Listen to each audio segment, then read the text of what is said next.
নমস্কার, তোমাদের সকলের প্রিয় পাঠশালায় আরো একটি নতুন ক্লাসে তোমাদের সকলকে জানাই স্বাগত। আজকে আমি তোমাদের সাথে আলোচনা করব চতুর্থ শ্রেণীর আমার গণিতের ৮ নম্বর পৃষ্ঠা থেকে। তাহলে দেখে নাও ৮ নম্বর পৃষ্ঠাতে কি বলেছে। আগের কয়েকটি ক্লাসে আমি তোমাদের ৭ নম্বর পৃষ্ঠা পর্যন্ত আলোচনা করিয়ে দিয়েছি। যারা এখনো পর্যন্ত সেই ক্লাসগুলি করনি তারা অবশ্যই গিয়ে ক্লাসগুলি করে নিও। তাহলে আজকের ক্লাসটা আমি শুরু করছি। কাঠি ও রঙিন বল নিয়ে খেলি ও মিল খুঁজি। কাঠি আর বলের অঙ্ক তোমাদের আগেও আমি করিয়ে দিয়েছি, দেখো আবারও দিয়েছি, আবারও বলে দিচ্ছি। কাঠি ও রঙিন বল দিয়ে ৫৩ তৈরি করি। এই ৫৩ সংখ্যাটি তোমাদের কাঠি আর বল দিয়ে তৈরি করতে বলছি। দুটি কাঠি নিলেই হবে। ৫ আর ৩, দেখো ৩টা আছে এককের ঘরে, ৫ আছে দশকের ঘরে। এটা ভেঙে কিভাবে লিখবো? ৫০ যোগ ৩, এই যে ৫০, এই সংখ্যাটি আর এই সংখ্যাটি, এটা হলো এককের ঘরে, এটা হলো দশকের ঘরে। এককের ঘরে কি হবে? ৩টি লাল বল হবে। আর দশকের ঘরে যেহেতু বলেছিল ১০-এর জন্য একটা বল হবে, একটা হলুদ বল হবে, তাই এখানে ৫০ আছে, তার মানে ৫টা হলুদ বল হয়ে যাবে। দেখো এখানে ৫টি হলুদ বল দেওয়া আছে। আর এখানে দেওয়া আছে, দেখো বলেছে কিন্তু যদি ৩টি কাঠি নিই, এই ৫৩ সংখ্যাটি তৈরি করার জন্য যদি ৩টি কাঠি নিই তাহলে কি হবে? একক, দশক, শতক আমাদেরকে এই ৩টি কাঠি নিতে হবে। তাহলে শতকের ঘরে তো কিছুই থাকবে না, কি লিখে দেবো তাহলে? ০। আর এখানে হবে ৫, এখানে হবে ৩, ৩টি লাল বল হয়েছে আর ৫টি হলুদ বল হয়েছে। পেলাম ৫৩ ও ০৫৩ এর মান একই। আমি দুরকম ভাবে ৬২ তৈরি করি। দেখো এখানে ৬২ সংখ্যাটিও তোমাদের তৈরি করে দেখানো আছে। দেখো ৬২ সংখ্যাটিকে কিভাবে তৈরি করেছে? ৬২টা ভাঙলে কি পাবো? ৬০ যোগ ২ পাবো, ২টা এককের ঘরে, ৭টা দশকের ঘরে। দুটো লাল বল পাবো আর ৬টা হলুদ বল পাবো। দেখো এখানে দুটো লাল বল দেওয়া আছে এককের ঘরে আর ৬টা হলুদ বল দেওয়া আছে দশকের ঘরে। এরপর আমরা যদি ৩টি কাঠি নিই তাহলে ৬২ সংখ্যাটিকে আমরা কিভাবে তৈরি করব? একক, দশক, শতক কাঠি নিতে হবে। এরপর দেখো শতকের ঘরে তো কিছুই থাকবে না, তার মানে কি লিখে দেবো? ০। আর দশকের ঘরে ৬, এককের ঘরে ২, ২ এর জন্য দুটো লাল বল, ৬ এর জন্য ৬টা হলুদ বল। পেলাম ৬২ ও ০৬২ এর মান সমান। দেখো দুটোর মানই সমান হলো। এরপর বলেছে কাঠি ও রঙিন বল দিয়ে দেখাই। ৭০ ও ০৭০ এর মান সমান। ৮৯ ও ০৮৯ এর মান সমান। ৩২ ও ০৩২ এর মান সমান।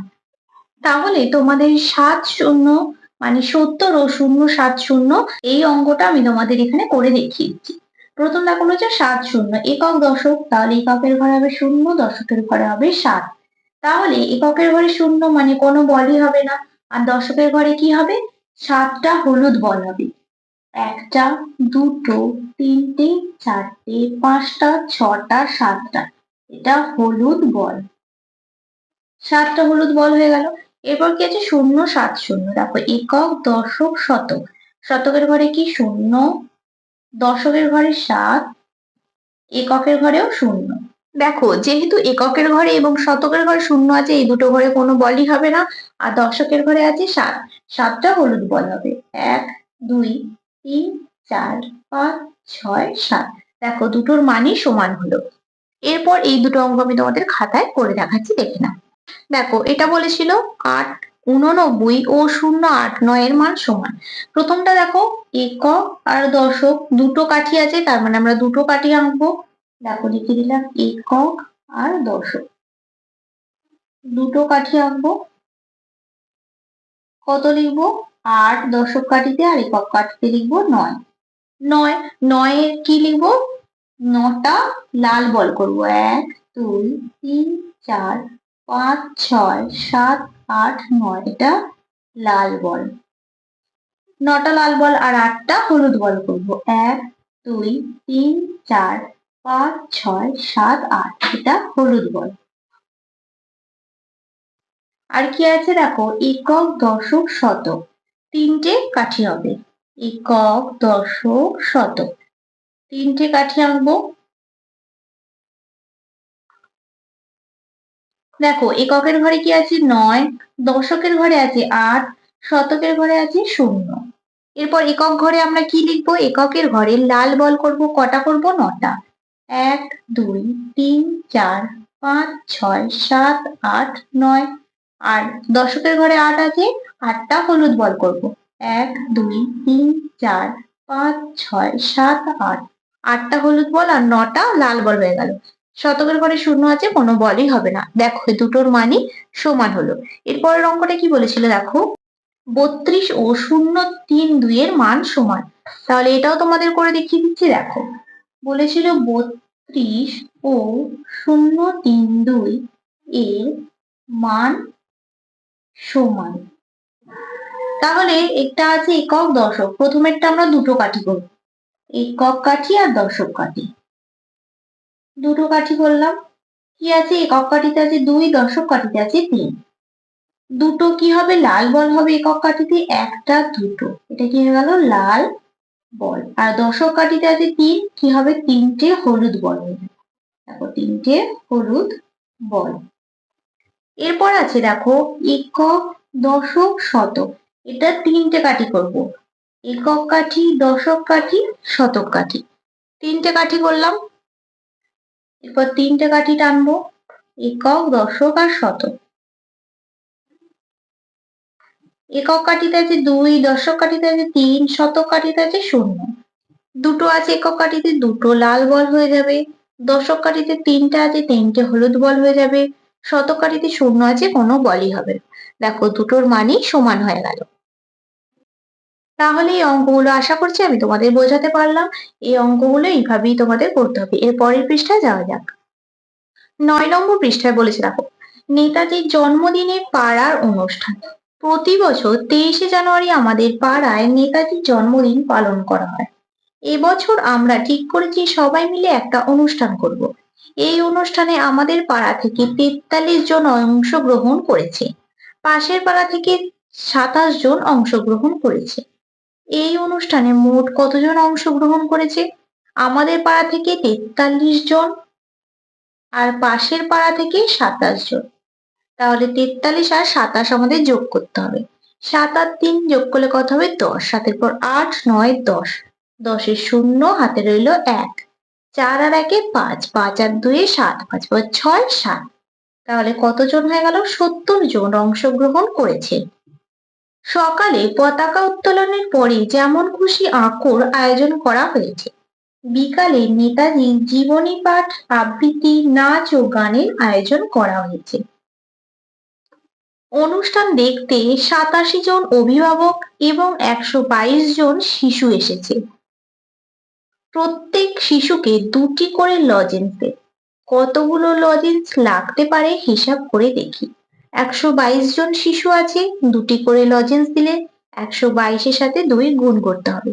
দেখো এখানে 122-এর সাথে 2 গুণ করা হয়েছে। এখানে লিখেছে অর্থাৎ 120 গুণ 2 সমান 240 এর থেকে বেশি, আর আবার 130 গুণ 2 সমান 260 এর থেকে কম। আচ্ছা এখানে কি বলেছে দেখো, 120-র সাথে 2 গুণ করেছে 240 হয়েছে, 240-এর থেকে বেশি হবে। এখানে একটা বড় সংখ্যা লিখেছে, 130 গুণ 2 করেছে 260-এর থেকে এটা কম। তাহলে শিশুদের জন্য মোট লজেন্স লাগবে কটা? শিশু ছিল 122 জন, 2টো করে লজেন্স দেবে, 2 গুণ করব। দেখো এখানে গুণটা করে দেখাতে বলেছে, 122 গুণ 2, 2 দুগুণে 4, 2 2 4, 2 1 2, কত হয়ে গেল 244টি। দেখো এখানে 240-এর থেকে বেশি কিন্তু 260-এর থেকে কম হয়ে গেল। এর পরের পৃষ্ঠায় যাওয়া যাবে। তারপরে 10 নম্বর পৃষ্ঠায় বলেছে দেখো, তাই 6 প্যাকেট লজেন্স কেনা হলো। প্রতি প্যাকেটে 75টি লজেন্স আছে। মোট লজেন্স কেনা হলো কটি? 6 প্যাকেট লজেন্স কেনা হলো, 75টি করে লজেন্স আছে এক একটি প্যাকেটে। তাহলে কি করব, 75-এর সাথে 6 গুণ করব। দেখো এখানে গুণটা করতে দেওয়া আছে, 75 গুণ 6, 5 6 30-এর শূন্য হাতে রইল 3, 6 7 42, 42-এর পর 43, 44, 45, কত হয়ে গেল 450। 450টি মোট লজেন্স হলো। আবার যারা যারা অনুষ্ঠানে অংশগ্রহণ করেছে তাদের প্রত্যেককেও 2টি করে লজেন্স দেবে। তাই অনুষ্ঠানে অংশগ্রহণকারীদের জন্য মোট লজেন্স লাগবে ড্যাশ গুণ ড্যাশটি। দেখো এখানে কি বলেছে যে অনুষ্ঠানে অংশগ্রহণকারীদের জন্য অনুষ্ঠানে কতজন অংশগ্রহণ করেছিল আমরা আগের পৃষ্ঠাতেই পেলাম 70 জন। সেই 70 জনকে যদি দুটো করে লজেন্স দেওয়া হয় কটি লজেন্স হবে 70 গুণ 2। 70-এর সাথে 2 গুণ করতে হবে 2 শূন্য শূন্য 7 দুগুণে 14। কটি হবে 140টি। তারপর বলেছে দেখো এখন হিসাব করে দেখি মোট কতগুলি লজেন্স লাগবে। তাহলে মোট লজেন্স লাগবে কটি? দেখো আগে আমরা কটি লজেন্স পেয়েছিলাম? আগে পেয়েছিলাম 244টি। আর এখন দেখো এখানে পেলাম 140টি। তাহলে 244-এর সাথে যদি 140 যোগ করি 4, 4 আর 4 যোগ করলে হবে 8, 2 আর 1 2, কত হলো 384টি লজেন্স। সবাইকে লজেন্স দেওয়ার পর কিছু লজেন্স পড়ে রইল। বাকি লজেন্সের সংখ্যা কতজনকে লজেন্স দেওয়া হয়েছে? দেখো এখানে বলেছিল 450 জনকে লজেন্স দেওয়া হয়েছে। তাহলে 450-এর সঙ্গে 384 আমাদের বিয়োগ করতে হবে। 450 বিয়োগ 384, এ দুটো বিয়োগ করলে আমরা কি পাবো? দেখো 450 আর 384, 4 থেকে এটা কত ধরতে হবে? 10, 4-এর পর 5, 6, 7, 8, 9, 10, হাতে রইল 1, 8 আর 1 9, 9 থেকে 15, 9 পর 10, 11, 12, 13, 14, 15, 6, হাতে রইল 1, 3 1 4, 4 হয়ে গেল 0, 66টি। তাহলে হয়ে গেল 66টি। বাকি লজেন্সের সংখ্যা 66টি। তারপরে বলেছে অনুষ্ঠানের অংশগ্রহণকারীদের অভিভাবকরা 4টি করে মিষ্টি খাওয়ালেন। মিষ্টি লাগলো কটি? কতজন ছিল? অনুষ্ঠানে অংশগ্রহণ করেছিল 70 জন। আগের পৃষ্ঠায় প্রথমেই পেয়েছি আমরা। তাহলে 70-এর সঙ্গে 4 কি করব? গুণ করব। কত হবে? 4 শূন্য শূন্য 4 7 28। দেখো এখানে গুণটা করতে দেওয়া আছে, করে দিলাম। 122 জন শিশুকে 2টি করে মিষ্টি খাওয়ালেন। তাহলে মিষ্টি কটা লাগলো? 122 জনকে 2টি করে খাইয়েছে। তাহলে 122 গুণ 2। 122-এর সাথে 2 গুণ করলে কত হবে? 2 দুগুণে 4, 2 দুগুণে 4, 2 1 2, 244টি। তাহলে মিষ্টি লাগলো 244টি। মোট মিষ্টি লাগলো কটা? 280 আর এখানে 244। 280 যোগ 244, 4, 8 আর 4, 8 আর 9, 10, 11, 12, 2, 8 এর হলো 1, 2 আর 2 4, 1 5। তাহলে মোট মিষ্টি লাগলো 524টি। এরপর বলেছে অনুষ্ঠানের বিশেষ অতিথিদের জন্য 300 টাকার মিষ্টি ও ফুলের তোড়া কিনে আনলাম। 4 জন অতিথিকে সমান ভাগে ভাগ করে দিলাম। 300 টাকার ফুল আর মিষ্টি আনা হলো। কতজন অতিথিকে দিলেন? 4 জন। তাহলে প্রত্যেক অতিথির জন্য কত টাকা ফুলের তোড়া এবং মিষ্টি কেনা হলো? 300 ভাগ 4। এটার সাথে ভাগ করলে কত হবে? 4 7 28, 29, 30, 2 0 4 5 20। দেখো ভাগটা আমি তোমাদের পাশে করে দেখিয়ে দিচ্ছি। 300 আর 4, 4 7 28, 28 আর 30 বিয়োগ করে 2 0 90, 4 5 20। কত হয়ে গেল? 75 টাকার ফুলের তোড়া মিষ্টি কিনলাম। শেষে সবাই মিলে জাতীয় সঙ্গীত দিয়ে অনুষ্ঠান শেষ করলাম। তাহলে তোমাদের পুরো অঙ্কটা আমি করে দেখিয়ে দিলাম। তোমরা ভালো করে একটা একটা করে পড়বে, বুঝবে, তারপর অঙ্কটা করবে। তাহলে তোমাদের আজকের ক্লাসটা আমি এখানে শেষ করছি। খুব তাড়াতাড়ি আরো একটি নতুন ক্লাস নিয়ে হাজির হবো তোমাদের সামনে। যদি তোমাদের আজকের ক্লাসটি ভালো লেগে থাকে তাহলে অবশ্যই লাইক, কমেন্ট, সাবস্ক্রাইব এবং শেয়ার করতে ভুলবে না। সকলে সুস্থ থাকবে, স্বাভাবিক থাকবে। সকলকে অসংখ্য ধন্যবাদ।